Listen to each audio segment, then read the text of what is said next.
hope y'all are having a good ass Easter. And if not, I'm here. I'm gonna be here for the next hour, going over 2 episodes of what the Emperor did wrong. My old man reacts. Hi, Dan! Because I need to give some love to Twitch as well, so I'll be here for an hour, and then I'll be on Twitch for an hour. So this is your notification that the secret stream's going on today. But first, we're here for some Warhammer. So let's do this.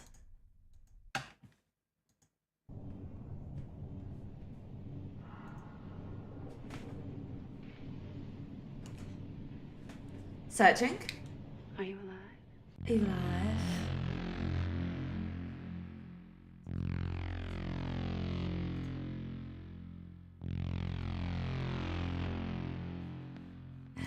No, this isn't Twitch, silly. This is my YouTube stream. Oh. I messed up my thing.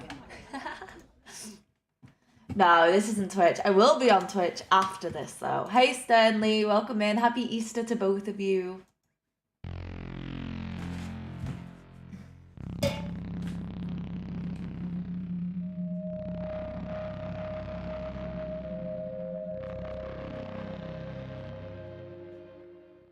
I am no god, nor shall ever be. Lawless Wasteland of Degenerates? Yeah. I am punished enough. How dare you presume to understand what I have done? Let me be honest, Dan. I told you all this from the start. I told you all they were degenerates. I said that my YouTube stream is like not degenerates, which is weird because Twitch is. I love them, but they are degenerates. And what sacrifices I have made, and what I now must suffer. You will never know the depths of my pain, for which I am grateful. This is going to be the first in a series on the mistakes of the Emperor. Let's go!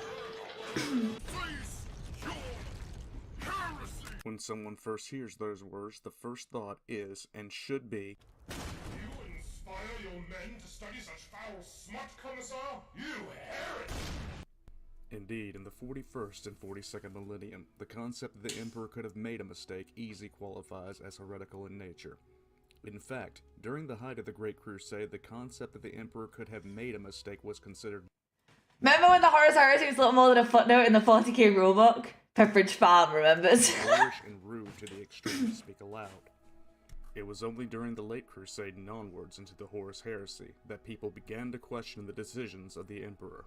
Indeed, several of the Emperor's decisions are questionable at best and damning at worst. This was going to be a dive into what I first thought was going to be a condition of stupidity by need in a plot. What mistakes does the Emperor make? Be born that I'll become a fascist autocrat who does not tolerate other opinions. He's done a lot of things wrong, and I'm excited to tell you all even more about it. You learned that the hard way. You learned it the hard way. But Dan, they're great though, right? They are great, they're just degenerates. Yeah.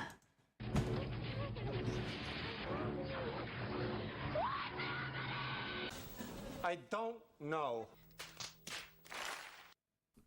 As with most things in 40k, once you start looking at the lore, things begin to catch your eye. Just as someone who is new to lore would look at the Chaos Gods and assume them to be malevolent presences Hey, who only Tiffany! seek to conquer worlds, Welcome in. and saw the decisions of the Emperor as foolish in many regards. Happy Easter. But just as with the Chaos Gods, when you start to really contemplate the nature of the subject in question, you realize there is a completely different level to the assumptions you have made.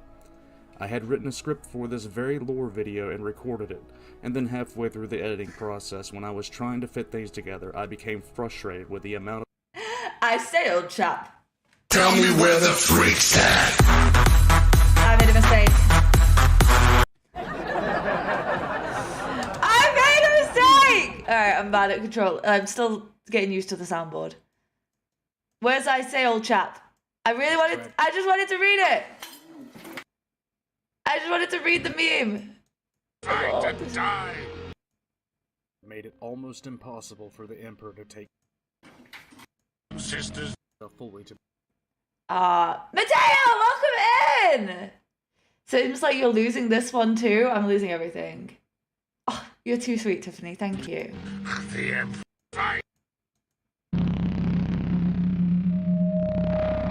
Where's the meme? I just wanted to say, old chap. During the Horus Heresy, he gave himself fully to the blood god Khorne, and has Oh, I'm on the wrong video! The only oath that mattered. Of course I can't find where I'm up to. I'm on the wrong video. Angron is best boy and I'll fight you. Please don't fight me.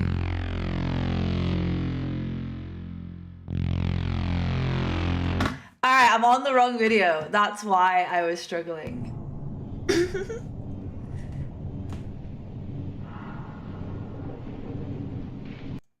during the late Crusade There we go. This is the right video. I was like, what? and recorded it. I say, old chat, that sounds an awful lot like heresy. I did it. The Angron book made me cry. Well, we're going to be doing this one in Angron today. And then halfway through the editing process, when I was trying to fit things Primark, who can conquer his planet, says, what? Damn, that's so cruel. together, I became frustrated with the amount of time it was taking to get a simple transition nailed down. I lost patience with what I was doing, and then made a quick decision that seemed to patch the entire problem. It wasn't exactly what I wanted, but it would do for the time being. That's As I me prepared editing. to compile the video, as with many that I do, I gave it a second look to make sure that it was ready. For some reason, the entirety of my editing was thrown off by a full half-second in some location, and disgusted I prepared to close the program. That's when the idea struck me, That's me. that in the middle of my rush to complete a simple video, I had made an easily avoidable and fundamental error that had cost me, and the only way to salvage it would be to completely start over or spend hours going through and fixing. Wait, Magnus the Red doing nothing wrong to the Webway portal on Terra? That's a good one. That's a good one. You know who conquered his planet? Fulgrim. Yes, he did. My Primark did it. Also, Mateo, I hope you have an amazing Easter. Every single error Hope you all in do. timing and placement, resetting clipped audio files and images. But even if I did that, my end product would not be as I intended. When looking at the mistakes the Emperor made in the Exactly. course of the Unification Wars and the Great Crusade itself, we tend to look at them individually, outside the constraints of time, and seeing just the decision itself as a standalone event, leaving out all the exterior elements that led to that decision.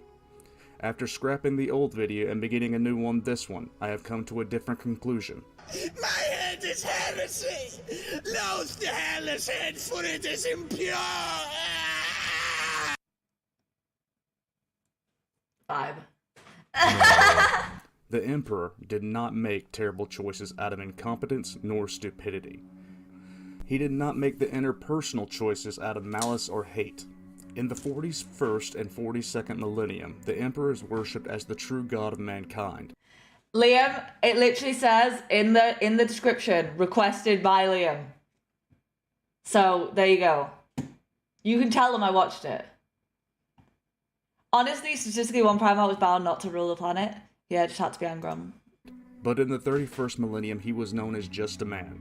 And just like any man, he fell victim to a sin we have all experienced and Happy Easter, by suffered the way. because of impatience.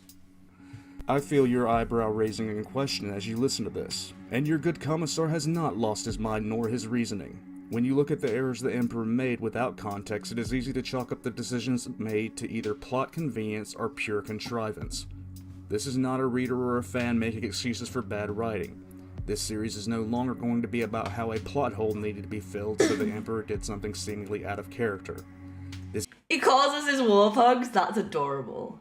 Yarrick, don't cry. Don't cry. This is going to be an in-depth look at the very nature of the Emperor himself. A figure who is so far beyond even those who are closest to him in power and intellect that even to them he is godlike. We don't consider the actual nature of the man himself. The first Voxcast in this series was going to be into the decision of the Emperor to keep the full extent of the Webway project from his sons, a decision that ultimately led to the Chaos Gods being able to exploit Horus's doubts of the Emperor and turn on him. There are several decisions like this that had absolutely catastrophic results. His treatment of Angron upon first meeting him, his failure to cure Conrad Kurz of the warp-induced mental trauma that slowly drove him insane, Decisions like this, as well as others, seem ill-advised, ill-conceived, and directly led to the fall of the legions of these primarchs to the power of chaos. Yep. But with all of that being said, we have to consider the nature of the one who made those mistakes. In the 42nd millennium, it is considered heretical to even contemplate that the God Emperor could have made an error. And with those errors being so apparent, how could he have come to be worshipped as a god? Even today we have deities that have Come made on, errors. heretic. Take the Judeo-Christian tradition, for example. The existence of the snake in the Garden of Eden can be called nothing else but a mistake.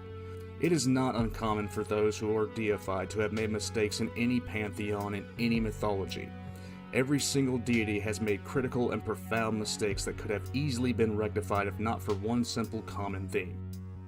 The said deity having a difficult, if not impossible time being able to relate to the interests, temptations, and desires of the common person. I now hear you thinking, the Emperor was a man. How is it that he couldn't relate to us?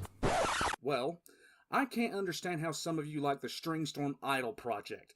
How in the absolute pure living fuck can some of you guys actually stand this heretical garbage? That fucking Tao with a string bikini on sitting there singing songs into your face and you think it's cute. What the fuck?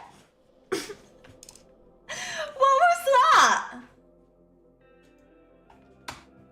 Commissar, don't be difficult. You need your blood pressure medication. I do not need fucking blood pressure medication. I need to start fucking killing Tao. What part of that don't you... And steps his wife. Let's go. Heresy detected.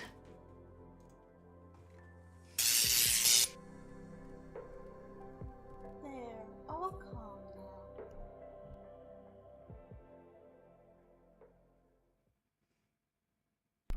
I would like to thank the Sisters Hospitaller for sending one of their finest medications to me. It is much appreciated to have somebody standing nearby me to make sure that I don't do anything rash or unreasonable like exterminating worlds for what the Inquisition is calling little to no reason whatsoever. Which is hilarious, because the Inquisition telling people that they blow up worlds for little to no reason whatsoever would be like Angron telling Corvus Corax that he has anger issues.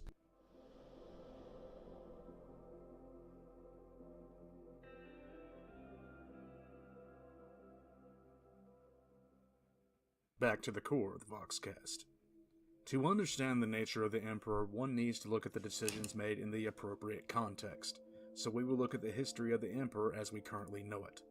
Regardless of how he came into being, the Emperor was born in modern-day Anatolia, sometime before the rise of the first cities in a Neolithic village that rested on the coast of the Sakarya River. He was a potent psyker, even at an extremely young age, and before he even reached puberty he already could use his mental abilities to a lethal effect. During his adolescence, while attending to his dead father, the Emperor envisioned his uncle having committed the murder. Without a second of anger or sadness about what he was about to do, the Emperor killed his uncle, using his mental abilities to stop the man's heart. According to the Emperor himself, this was when he realized that humanity needed to be stewarded to reach its full potential. It is likely he then left the village for what is known to him as the first city of humanity, which most likely was a Sumerian city-state. The Emperor has been alive since then, watching from the shadows and attempting to guide humanity without directly stepping forward. He is a being known as a perpetual. If you are unaware of what a perpetual is, it is a human who, through either natural or artificial means, is Alpaca, get off my Twitch! Dan Abnett had a great point about how the Emperor is human, but he isn't.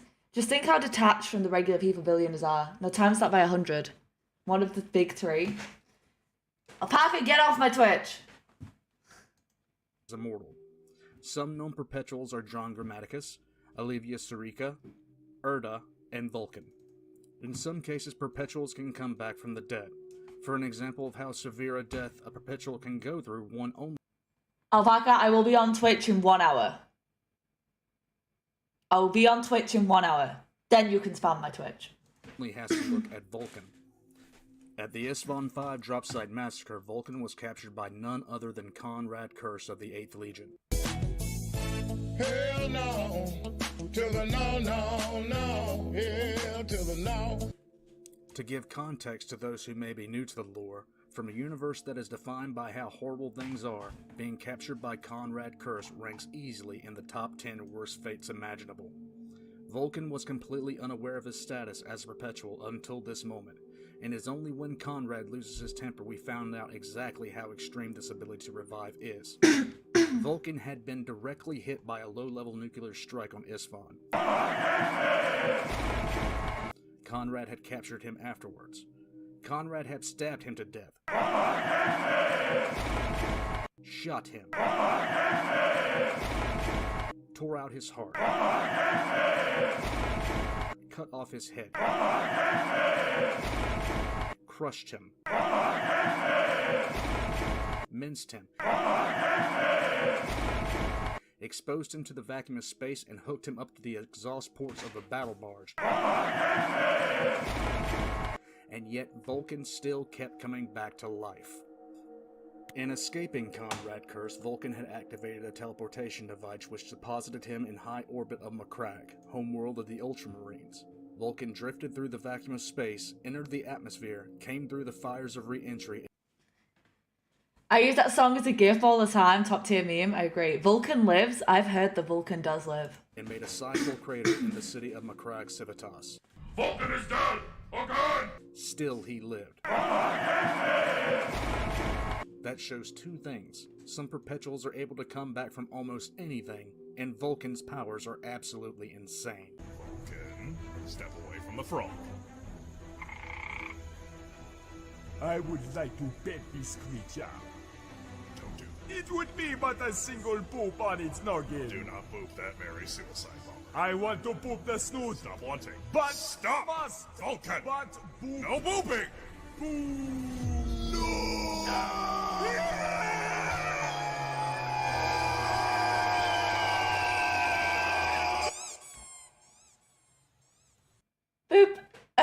Stop.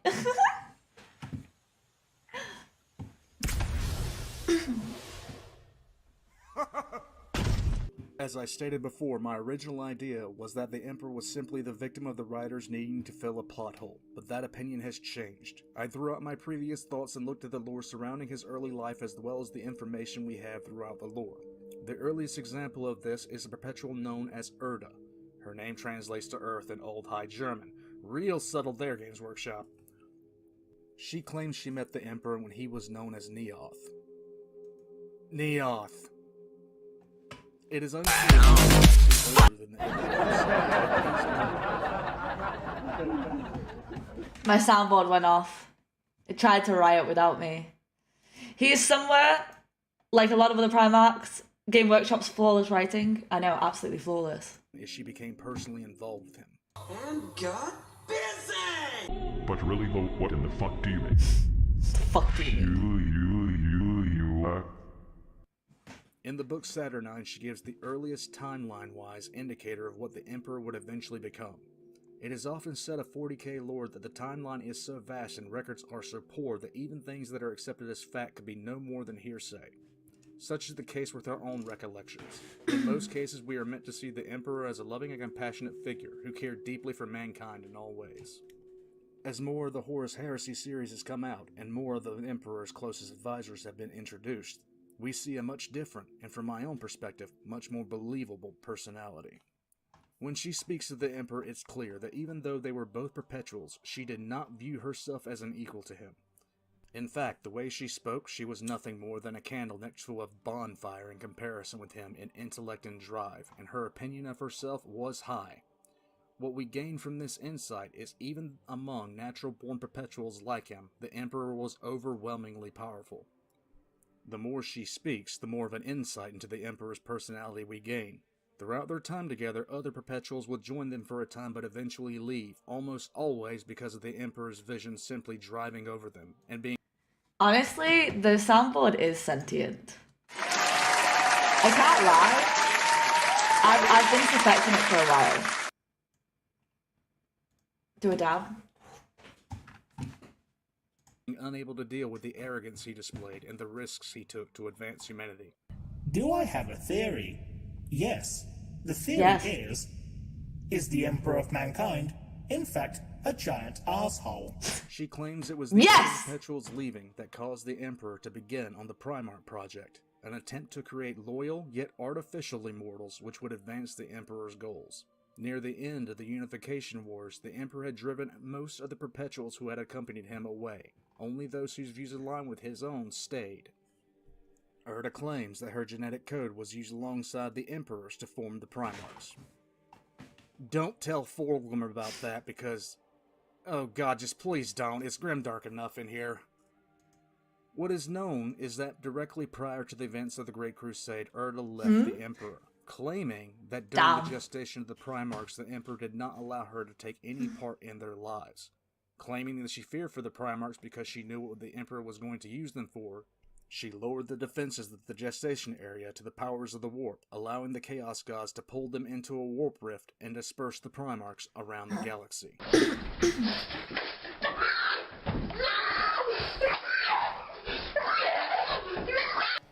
Okay, this is... There's a great night he found out the hard way that he was perpetual by busting out of his coffin and crashing his own funeral. That's a good way to prove it, though. If you're gonna show you're a perpetual, that's how you do it. It's supposed to be a video on the mistakes of the Emperor, but holy shit, woman. You were worried about how your man was gonna take your kids and turn them into military-minded campaigners to take back the galaxy in the name of humanity, and your solution to this was to just throw open the car door while you're going 80 miles an hour and kick them out? This has to go down as the worst outcome from a child in the history of divorces. Envision yourself as a kid and your dad wants to send you to military boarding school, but one night your mom takes you out of your bed and straps your ass to a rocket and flings you into space. You crash landed at Gotham City on steroids and the only thing to eat is homeless people. Your name is Conrad Curse, and this is why you have issues. I'd like to thank my mother. Thank my mom. Thank you, Mom. Thank you, Mom. Thank you, Mom. Thank you, Mama. Mama, esto es para ti. My mother, I love you. I love you, Mom. Erda painted a picture of a man whose towering intellect had made him inflexible, aloof, and unwilling to see another person's point of view. This is not the first time in the lore we get the image of the man who is the Emperor, but it is the second most direct in its impact. The first all but confirms my beliefs. It was upon reading this that I was convinced. The living Emperor had been an artful being, as skilled at hiding his thoughts as he was reading those of others. What remained of him was powerful beyond comprehension, but it lacked the subtlety he had whilst he walked among men. Speaking with the Emperor had been like conversing with a star. The Emperor's words burned him. What hurt most deeply was what went unsaid. The Emperor greeted Guilliman not as a father receives a son, but as a craftsman who rediscovers a favorite tool he had thought lost. He had behaved like a prisoner locked in an iron cage who was past a rasp. Guilliman had no illusions. He was not the man who had brought the rasp, he was the rasp. While the Emperor had walked abroad, he had cloaked his manipulations in love. He had let his Primarchs call him father. He had let them call themselves his sons. He had rarely spoken those words himself, Guilliman now realized, and when he had done so without sincerity. Buffeted by the full might of the Emperor's will unclothed in flesh, a cloak had been ripped from Guilliman's eyes. The Emperor had allowed them to love him, and to believe he loved them in return. He had not. His Primarchs were weapons, and that was all. Though his Big G chugging that depresso espresso, it's true though. Power was immense, perhaps greater than it had been before he ascended. The Emperor's humanity was all but gone. He could no longer mask his thoughts with a human face. The Emperor's light was blinding, all-encompassing, but finally, Guilliman had seen it as a whole. The being he thought of his father could hide nothing from him. The Emperor did not love his sons. You can't keep getting away with it! He can't keep getting away with it! Oh, damn. They were things. Guilliman, all his brothers, were nothing but a means to an end. He understood. He knew what his father wanted to achieve and why. Facing things like Karamar brought it back home to him time and time again. Knowing what opposed mankind made him see the utility of lies. Guilliman honestly say he loved all the men who called himself his sons? He barely knew them, especially now, calls blasphemous hordes in particular. They too were a means to an end. He and his father had that in common. The mantle of rulership was weighty and molded the man that bore it. I never wanted to be a tyrant, thought the Primarch. Perhaps my father did not wish to be so either. History has roles for us that cannot be denied. We are but pieces on the board of eternity. My lord, said Matteo into the Primarch's silence, please tell us, does the Emperor love us? We are so much more like you than you ever intended, Gilliman. You gave too much of yourself to us. Without realizing in your arrogance, you made yourself a father in truth. We are your sons in every way. Did you even see that? My lord, said Matteo. The Emperor loves us all, lied Gilliman. I have to admit that you are kind of an asshole. Oh. So what are we left with? What is the true nature of the Emperor? It is a man so far removed from the base human, so intelligent and so powerful, that he was a god in everything but title when he walked. He is a figure completely obsessed with his goal, to ascend humanity, and convinced of his own forthrightness of thought. He had few friends, few real friends, and even fewer still that saw him for as he truly was. The one thing he definitively was not was a loving father and understanding ruler. He was a man who simply saw no other way and could not be convinced that there might be. In the end, the greatest fault of the Emperor was an abject lack of humility in the face of issues where a bit of it would have made all the difference. He viewed his Primarchs, and all other humans in fact, as a means to an end, not as true sons and subjects, but as tools. Now place the Emperor in that context and revisit the decisions made. Think of the decisions made and consider the nature of the man who made them. The decision to hide the truth about the warp, telling a convenient lie, not to have to explain a complex truth. The decision to allow Lorgar to continue to worship him, only stepping in when the Word-Bearer's Legion moved too slowly to ignore. The handling of Angron and the Emperor's lack of compassion and empathy toward his 17th son. This is not the decision-making process of an idiot or the simple need to fill a plot hole. These mistakes are all a part of the character makeup of the Emperor himself. We failed, Father. We failed your sons, and we in turn failed you. And now, to compound our arrogance and vainglory, we have failed all of them too. Did Horus not say you sought godhood? He built his rebellion on that claim. How we would gloat and laugh at the state of the Imperium now. It's true. It's honestly true. And while he most definitively had the patience to make plans that lasted several thousand years to come to fruition, he had very little indeed when it came to dealing with interruptions to those plans or even the explanation of them to others. He did not want discussion. He did not want input. He wanted results and nothing else, and as long as those results are satisfactory, the ends completely justified the means. His arrogance in the face of this broke no debate, and the only times he ever truly debated, he did so only to pass the time. In this series, I will look at the Emperor's choices through this light, with this understanding of him. The nature of the Emperor dictated his own fall, and every decision was well within character. He sought to build an imperium that would be laid out to very exacting specifications. A house for humanity, if you will. And using the tools he himself made, he intended to build that house. I have been in construction myself for a decent portion of my adult life, and there's a very simple comparison to make. When I build a house, I don't negotiate with the hammer.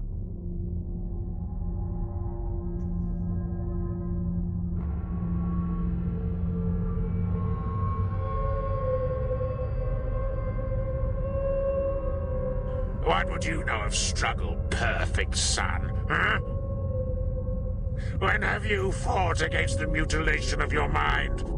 Creepy. Which one of us had to rise up against a kingdom with nothing but a horde of starving slaves? Listen to your blue-clad wretches yelling of courage and honor. Courage and honor! Courage and honor! Do you even know the meaning of those words? Courage is fighting the kingdom that enslaves you, no matter that their armies overshadow yours by 10,000 to 1. Yeah! You know nothing of courage. Honor is resisting a tyrant when all others suckle and grow fat on the hypocrisy he feeds them. Like the Emperor! You know nothing of honor. Yeah!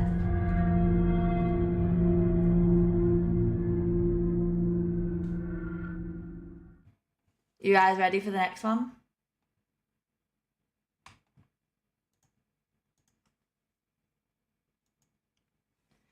You are still a slave, Angron, enslaved by your past, blind to the future, too hateful to learn, too spiteful to prosper. Old man, that's you? Am I an old man? I thought I was an old person. Soz. Right, we're gonna watch this one, and then I am gonna be doing a secret Twitch stream that no one knows about. So be aware of that, be ready for that.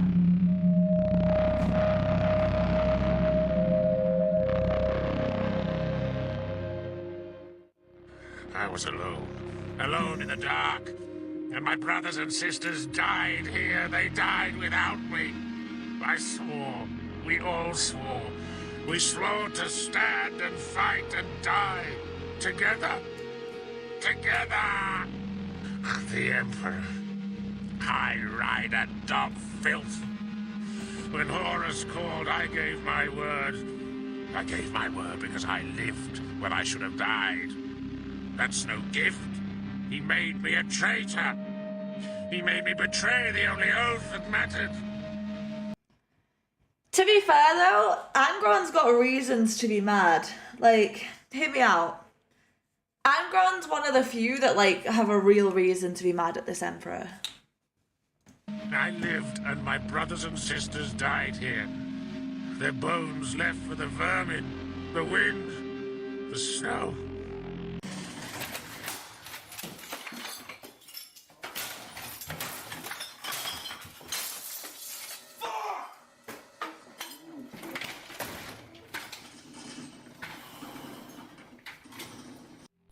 Angron is nothing more than a creature of rage, purely driven by hatred and the desire to destroy everything that the Emperor built.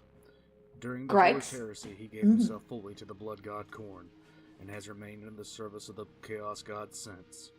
While many believe the most tragic of all the Primarch's tales will be that of Magnus the Red, the loyal son whose mistake cost both the future of the Imperium as well as his homeworld, it was his own mistake that drove him down that path. It was him believing that in the end he knew better, and took a risk in order to do what he felt was right. In his attempt, he destroyed any chance that the Webway project could be completed easily, and also made it almost impossible for the Emperor to take part in the war against Horus. He also doomed himself, his legion, and his homeworld. Yes, the Emperor made a drastic error, not telling perhaps the only son who would understand his intentions for the Webway. But the Emperor's error in not telling Magnus about the Webway project pales in comparison to the handling of Angron. Not in universal impact, for Angron was simply one of 9 who turned on the Emperor, but personal impact. Of all the Primarchs who sided with Horus in the war, the only one who did not truly betray him in the end was John. Oh yeah, for sure, but Angron grew complacent. He's not free of fault. I'm not saying he's free of fault, but I'd say that the Emperor did much worse. Give me a second. Dun, dun, dun, dun. You remember how I told you I want to make out of a serious video this time instead of all the jokes and stuff? Yes, Commissar. Yeah, next time remember that. As I was saying, Funny. the only one Oh, that's of the funny. I like him. Primarchs that did not actually betray the Emperor was Angron. Because you cannot betray someone if you have no loyalty to them in the first place. The Emperor loved mankind, it's pretty that good. much is certain, but he did not have the ability to place himself in the shoes of others. He was masterful at reading them, seeing their wants and desires, but at the end of the day, if he decided to acknowledge those feelings, it was purely to placate and not out of empathy. He had the ability to reason with even the most unreasonable. But again, it was up to him when he would use this gift, and he only used it either when he had the time or was curious. We see this in the short story, The Last Church. In this story, the Emperor, cloaking himself using his psychic abilities, speaks with the last priests on Terra during the Unification Wars. The Emperor, despite his vast knowledge and wisdom, was still trying to grasp why some humans clung to religion, even at the expense of their lives. He debated the priest for hours, deconstructing his arguments, promoting his own ideas. Even as the priest persisted in his faith, when the Emperor made the point that religion had been used to justify a wholesale theft and genocide, the priest had had enough, and may go down as the only human in history to tell the Emperor to get the hell off his property. The tantrum he throws during his 5-ish minute awe-inspiring, well, I'm sure I'll be watching that at some point. I like the dude. He's got some good stuff. Thank you for the recommendation, Liam. The thing is, I was going to do a video on this, and then I just thought, I was like, Liam's been asking for this for so long.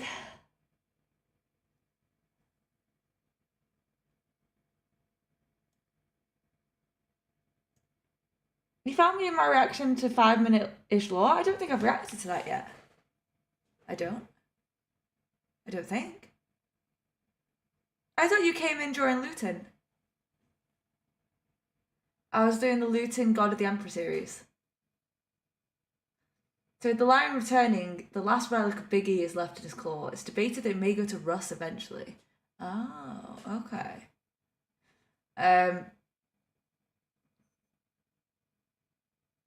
But yeah, this guy's cool. I like his stuff. Oh, the last church. Okay. Makes sense. Do me a favour. Off outside, get a big deep breath of fresh air. Piss off. Go on, outside. That was a video, not a live. Look at me. Off.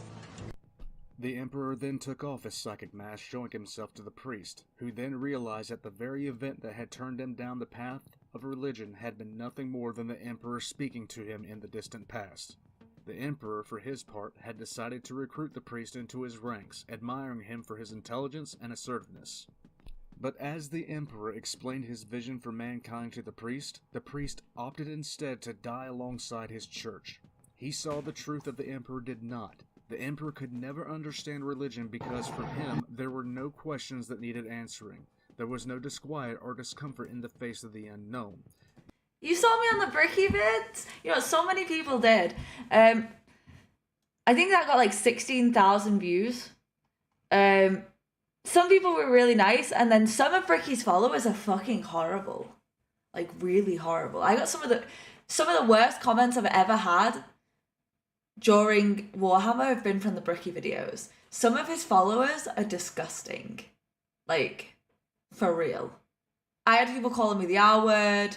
I had people, like, a lot of shit. It was, like, my first ever, like, glimpse into Warhammer. And if I'd have known how to check unsent comments, like comments that were under review, back when I first started, I probably would have left Warhammer.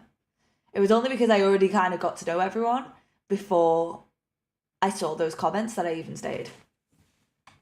There was no uncertainty. Hi, Dagan! Happy Easter! Or doubt. There was no weakness, fear, or doubt in his own abilities. How would one explain the comfort of faith to someone who has no doubt? How would you explain the feeling of being weak to someone who has always been stronger than any adversary? How do you explain the feeling of powerlessness to that which is almost all-powerful? The Emperor did not and could not understand faith, even though he actually wanted to, because the reasons that people turned to faith were completely absent from him. He lacked the context, and for some matters, context is all that matters. Such was the case with Angron. In the older lore, Angron was a figure shrouded in a good deal of mystery. While it was clear he joined the Horus Heresy and that he had been afflicted with something called the Butcher's Nails, not much else was known about him save for the fact that he was a demon primark of Khorne, and that he was a mindless berserker. The Horus Heresy has brought a good deal of backstory to this son of the Emperor, and while Magnus the Red has for a long time been considered the saddest story of all the Primarchs. That's how it is. Sadly, a lot of elitists and sadly naysayers tend to have the louder voices. I'm glad you saw past them. I didn't even see them until I was already entrenched in Warhammer. Which, you know, in the end, didn't bother me. But I still get comments now from people on the Bricky videos that are fucking horrible.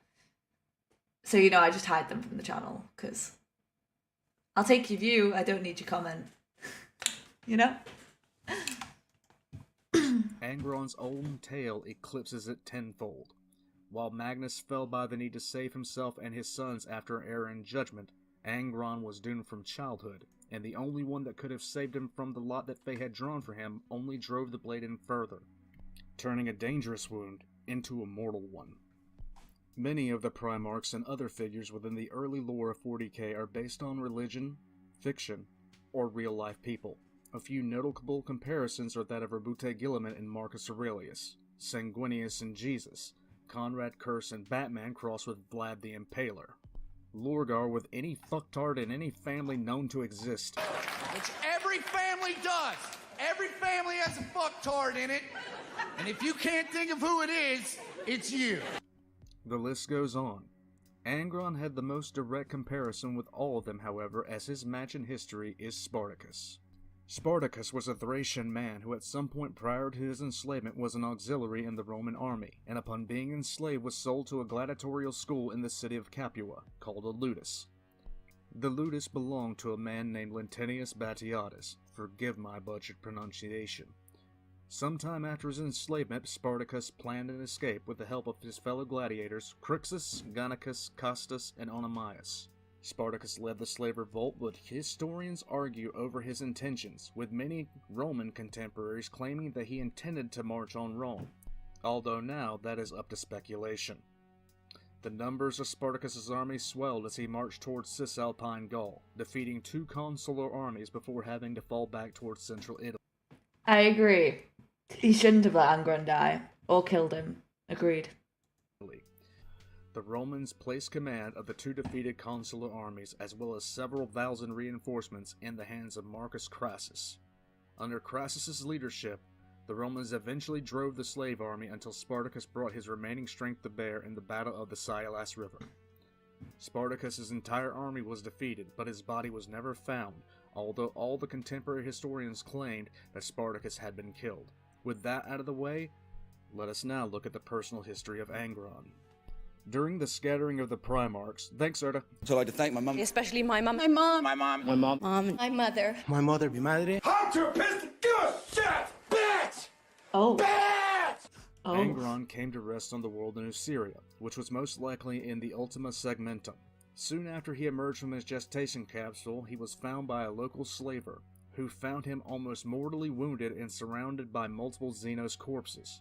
The Primarch was subdued, chained, and enslaved, which even with the Primarch being so young would have been an impossible task considering their capabilities. We can only assume that he was barely clinging to life, and the slaver themselves used extensive failsafes to ensure the Primarch didn't add to his tally of bodies.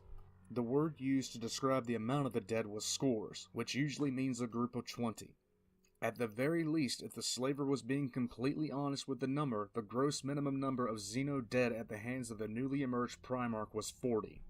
Let us take a moment to admire the sheer balls of this slaver, who came on a battlefield where there were a bunch of corpses, and in the middle of that was a large child who had apparently killed them all with a rock in his bare hands. And instead of saying, "Fuck this shit, I'm leaving," he decided to enslave the child. To those who still haven't grasped what I'm saying the following. Primarchs are so powerful that one that at best could be compared to a 5-year-old human massacred upwards of 40 trained Xeno warriors. And who were these warriors that I speak of? The fucking Eldar. Commissar, your blood One of those pressure. knife-eared shits with... Oh man, that Tourette's guy reference is a throwback. Then we might still have Yarrick. True. Yarrick. Sad. Spectral Writer said, it's hard to write characters smarter than you. Kind of feel that's the problem with a lot of the Emperor stories. Feel like he's all over the place. I could write a good Emperor. I could write a really good Emperor. One day I will. The ability to see the future, snort a light of chems, and dreamed that Angron was going to turn into Mega Satan, and he decided to do something about it. Did he go all out? No. He literally had a vision that this kid was going to turn into Mega Satan, and instead of doing what any rational, advanced spacefaring civilization would do, and simply shooting giant fuck-off lasers from orbit on him until there wasn't an atom left, he just sent a bunch of infantry and thought, it'll be fine before... Does he have a soundboard that just has Commissar? Before he fucked off back to lamenting about the time his great aunt shoved a pineapple Arrogance. up her ass and birthed the Chaos God. That's fucking it. You dare me, Stern? You dare me to write, write about the Emperor from the point of view of the Emperor? Because I could do either. I could fucking do either. May the Emperor bless you all. The Commissar is resting now. I would like to thank you all for tuning into the Voxcast today. If you are enjoying today's Voxcast, please leave a like on this video and subscribe if you haven't already. The Commissar also has decided to open a Patreon, so if you feel so inclined, check the description down below.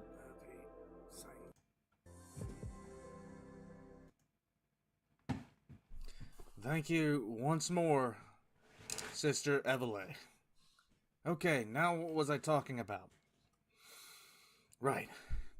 Angron was taken to the city of Daesha and was immediately thrown into a gladiatorial pit, where he was forced to kill everyone for himself to survive.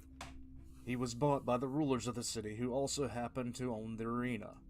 I agree. I do now think Old Man is underrated. I'm very much enjoying it. And was given their name, Valkyr, which meant Child of the Mountain. After being nursed back to health, he drew a score of victories for the arena, quickly becoming known as the Unbeaten. And he came to seemingly enjoy the love of the crowds, even though he continuously tried to escape. He was a fan favorite, and under his leadership, the arena prospered. Your name is He gained stupid. a reputation for being an honorable fighter. An older gladiator by the name of Onamias became his mentor and father. I think from the perspective, the Emperor would be really the most interesting. I want to see how you portray his inner world and personality.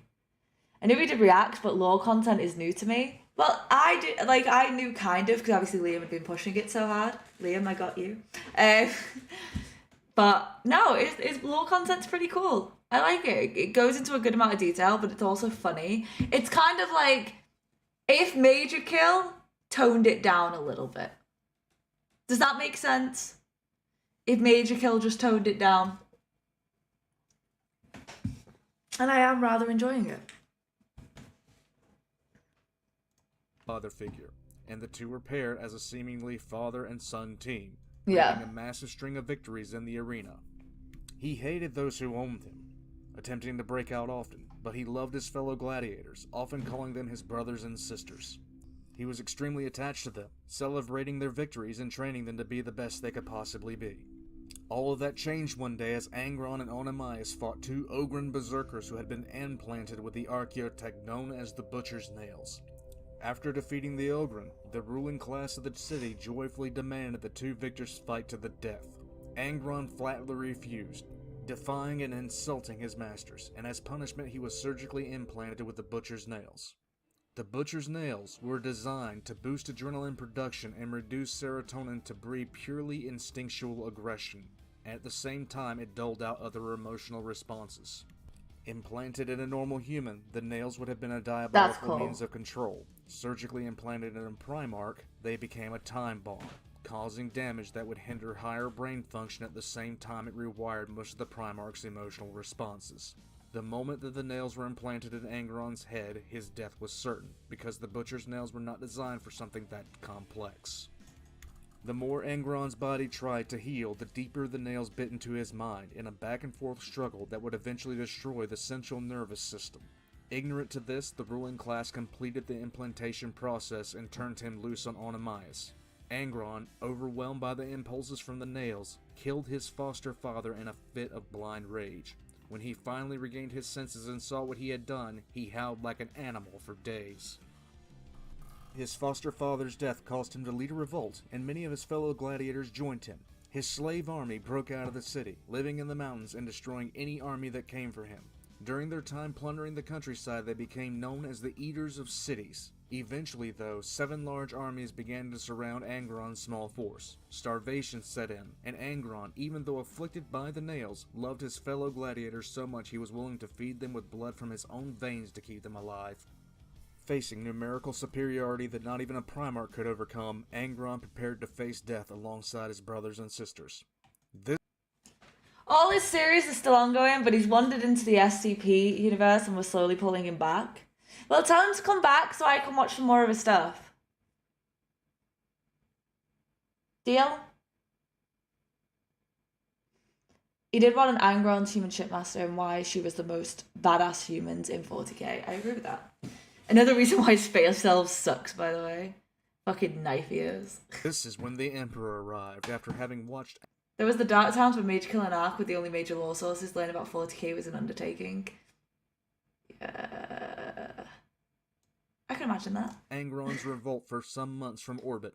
The Emperor and a small force of custodians landed among Angron's slave army, and he was offered command of the 12th Space Marine Now we've got Legion Voldemort and and a place at the Emperor's Luton side. and like Even so many as others. sharp as Angron was, he refused, saying his place was at the side of his brothers and sisters.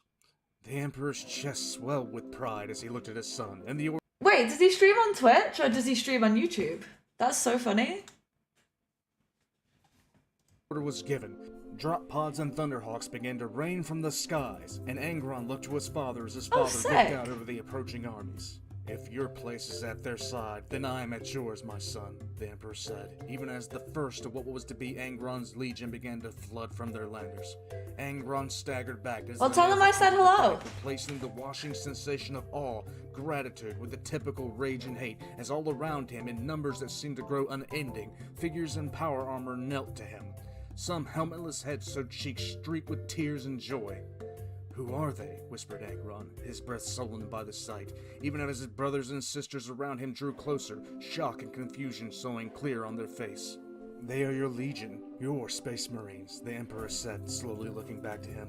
They are your sons as you are mine. Stand with me, Angron. Stand with me and we will take this world, make it a better one. Stand with me, Angron. Yeah, true. We will do this for the entire galaxy. Angron's face twitched as the nails did everything in their doesn't go power in that to way though. override his emotions. You've got to like make the law your own, in my opinion. This music during an Angron story is unsettling. I'm bopping. Suddenly found himself on his knees. A strange sensation drove the ever-present bite of the nails. Joyous cries echoed off the mountain from the starved and exhausted slaves, even as the armies below seemed to wave like blown grass. The men and then suddenly fearful. The Emperor then turned to Angron and his army. Stand with me, and I will stand with all of you. The mountainside thundered as the arenas once had with the sound of his name. We are the eaters of cities, whispered a young gladiator next to Angron. But they, she whispered through a smile, they are the eaters of worlds. Angron's hand came down on her shoulder. We have won, my sister, he whispered to her. Then Angron stepped away from his brothers and sisters to stand at the side of his newly found father. His father said nothing for a time as Angron watched what was to be his legion rapidly assemble for war, his face still twitching as the implants tried to suppress his emotions. You would have died with them, wouldn't you? Angron looked to his father's question, to the ragtag slaves who were still chanting his name, now standing in some cases shoulder to shoulder with his space marines. He nodded slowly. The Emperor closed his eyes. Such nobility, such honor. You and your legion will do great things, my son. It's all bullshit. All of it. None of that actually happened. Let's rewind. Even as shocked as Angron was, he refused, saying his place was at the side of his brothers and sisters. The Emperor, stunned by this rejection, turned and boarded his Stormbird, leaving the planet and returning to his flagship. As the battle between the planet's armies and Angron's slaves began, the Emperor gave the order to teleport Angron into a hold aboard the Conqueror. Angron could only sit in a holding cell in an incoherent rage as everyone that he had fought alongside, respected, and loved was slaughtered. The Custodes, having surrounded him once he met the Emperor, lowered their weapons at him. Angron promptly killed one of them, ready to turn on the Emperor. Suddenly he was forced to his knees and placed in a position of submission, the Emperor having used his psychic might to stop the violence. Angron demanded to know why the Emperor hadn't intervened to save his people, but the Emperor dismissed the question out of hand. He said he was the Emperor and he was set on the galaxy, not battling a few petty tyrants for a few slaves. Angron bitterly roared that he was meant to die with those slaves, but now only a ghost remained. The Emperor replied to him that for what he had planned for Angron, a ghost would suffice. If the Emperor had wanted a loyal son, a leader, and a proud example for the 12th Legion to rally behind... Looking at you, one-man syndicate. Emperor said, yoink! I can't imagine a worse way to go about setting that up. If the Emperor wanted a blood enemy, the only thing he could have done to make it worse would be to have the Custodes slaughter his slave army while he pinned Angron with his psychic might and forced him to watch. In a time span that could have only been a few hours, the Emperor had allowed everyone that Angron loved to die, spit on everything that Angron was and had fought for, dishonored him, forced him into submission, stripped him of his dignity, and insulted the memory of those that had bled alongside of him. You tell him! That is how you make a mortal enemy, but the Emperor didn't see it that way, actually saying that he hoped one day Angron would understand. Spoiler alert, tell him, old man. Angron gave two shits about the Emperor's reasoning. The Emperor couldn't understand. Why would a figure such as one of his primarchs care so much about slaves? Why did Angron want to do something so foolish as to die alongside those said slaves when there was so much more waiting in the stars? He understood the nature of the butcher's nails in Angron's head, but he simply couldn't understand why his newly found son hated him so much. Really? The Emperor had come upon his son in the midpoint of the crusade. He was the 17th primark to be found, and the only one that had not become the ruler of the world on which they had landed. This was mostly due to the Eldar having attacked him, wounding him so greatly he wasn't able to resist those that enslaved him. The Emperor was already beginning to turn his attentions toward the Webway project that was a full century in the future, and although compliance on Nuceria, the planet that Angron had landed on, would have been a simple matter to the Emperor, he simply didn't have the patience, especially when the world was already leaning toward compliance anyway. In the Emperor's eyes, why wage a war when war doesn't need to be waged? He couldn't put himself in Angron's position because he had never been close to it. He didn't understand the camaraderie of his son and the slaves. What's more, the Emperor certainly didn't grasp what he had actually done. Angron had survived enslavement and the butcher's nails, and he had done it all with his honor intact. He had vowed to die alongside his fellow slaves, and the Emperor had made him break that vow. In Angron's own words, the Emperor made him a traitor and an oathbreaker. The Emperor had come to a nearly compliant world and found his son fighting a losing war. And although the... See, this is a weird instance that makes no sense. The Emperor shouldn't be that dumb. No, he's aloof and he doesn't understand much because he's way too old for that stuff, but that's comically dumb. I agree with you. What he should have done is he should have given Angron the ability to continue fighting and given him the choice of what he wanted to do, knowing everything. If he'd given him the full information, gone, you are one of my sons, you can come with us, there's so much that we need to do, but I understand if your mission is here, because I wasn't here for your childhood. Maybe this would have been different. Lore says he looked on Angron with pride. What's clear is he didn't understand his son. Just as the Emperor couldn't understand faith. He couldn't understand why his creation refused to join him and would rather stand, fight, and die with a rabble of slaves. This is why it's important to see this decision in context with the attitude and outlook of the Emperor. From the Emperor's view, Angron should have been pleased to join him, pleased to see his goals being carried out. Angron should have leapt at the chance to command his legion, as had all of his brothers before him. He shouldn't be angry over the deaths of some slaves. To the Emperor, what was the point? Humans... He would have been fine if his legion came to fight alongside him. He would have definitely ran his legion if his legion was fighting alongside what he wanted to do. Voldemort is a short story in his Primark Project video that addresses this very thing and why he teleported Angron away. Died so all dumb. the time. The Emperor was different. Angron was different. Why did his creation not see that? Finally, we come to the real heart of the matter. What happened to Angron afterwards when he traveled with the Emperor to Terra? Angron was dying from the effects of the butcher's nails, his advanced biology being the cause. The nails were degrading his mental facilities at a rapid pace, destroying his higher brain functions, and rewiring his emotional stimuli entirely. It was rapidly approaching the point where the mere act of living was pure agony to the Primarch. Almost all of the chemicals that dictated emotions had been deadened, except for anger, which flowed freely.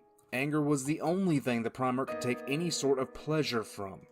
Everything caused Angron pain, even breathing. What's very telling is that the Emperor thought that he could remove the nails, but decided not to because of how difficult it would be considering how integrated the implants were into Angron's mind. Look at that. He chose not to in the end, because of the risk of losing one of his Primarchs that could, for the time being, still lead an army. Most newly found Primarchs and their legions shadowed under another established Primarch and their legion, often to ensure that the newly found general understood how the Great Crusade was to be carried out. Not Angron, who was given direct control of his legion almost immediately upon leaving the Emperor's side on Terra. I discussed in detail in the first Voxcast that the Emperor viewed his son as tools. The Emperor saw Angron as a broken tool, and wanted to get as much use out of him as possible before the end. Whatever Angron might have been as a leader and as a general, we will never know. What the Emperor did ensured that at the very first opportunity Angron would turn on him. Even as damaged as Angron was, he still could have been saved. But the only one to extend him a hand in friendship was fucking Lorgar. Fucking Lorgar. It's true. His big picture view of reality immediately makes him distant, unknowing, and uncaring to the plights of the individual. He failed to see his sons as family, which only means a means to end. So this is like, Dan, I know you'll get this. If you've played Age of Empires, there is your micro and your macro. Emp might be really good at the macro, but he's terrible with his micro. Terrible. Because what he does is he goes for the main goal. The main goal always. And his main goal is much further in the future than his current position. So he doesn't micro very well. And he doesn't lead his army in the way that he should be. Because he decides, well, this is better for the whole, so you're going to do this. Not taking into consideration that the people he's microing are their own established people with their own established feelings, and some of them even his sons. So if I'm to get into the Age of Empires style of this, he's like a 1300 elo because he's got great macro, but his micro ain't good enough. His army's going to be leaving. What was the Emperor's mistake here? Impatience, hubris, and a complete lack of humility. Angron knew brotherhood from watching the backs of his friends, both women and men, who even though he was so superior to them, still... I'm so sorry! Hey, listen, it's okay. You're probably dead good. I've got some friends who are really good at Age of Empires. But I'm just saying, this man's micro game is weak. You know? If he was playing Age of Empires right now, he would not be winning.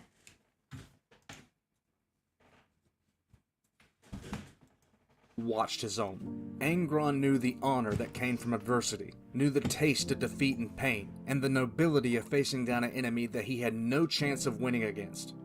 Even fighting against the ever-present agony of the butcher's nails, Angron knew sacrifice and love. Actually opening his arteries to keep his brothers and sisters alive even for another day, even as they awaited the 7 armies that would eventually put them all to the sword. The Emperor unintentionally destroyed that man, ripping out his nobility and honor in a single decision. The Emperor's mistake turned that man into this. I think he looks good. Alright, ladies, gentlemen, that was my hour-long stream for Easter. I will be back next Sunday. I will be doing some videos on Tuesdays and Thursdays. You guys know the drill. I will also be doing a secret Twitch stream if any of you want to stop by. You know Angron finally got a win and didn't get killed by cheeky guardsmanship with a pointy stick. It's true, it's true. And don't worry, Liam, I'm not finished with Old Man. I just enjoyed it. I enjoyed it, and I thought I couldn't not do it live because you had been asking me for so much. You might make an appearance. You can make an appearance if you want to. You don't got to. Anyway, everyone, thank you so much for coming in. I hope you have the best Easter. And if you don't, then make it better. I don't know how, but just make it better somehow. But I am proud of y'all for getting through today. I'm even more proud of you for getting through tomorrow.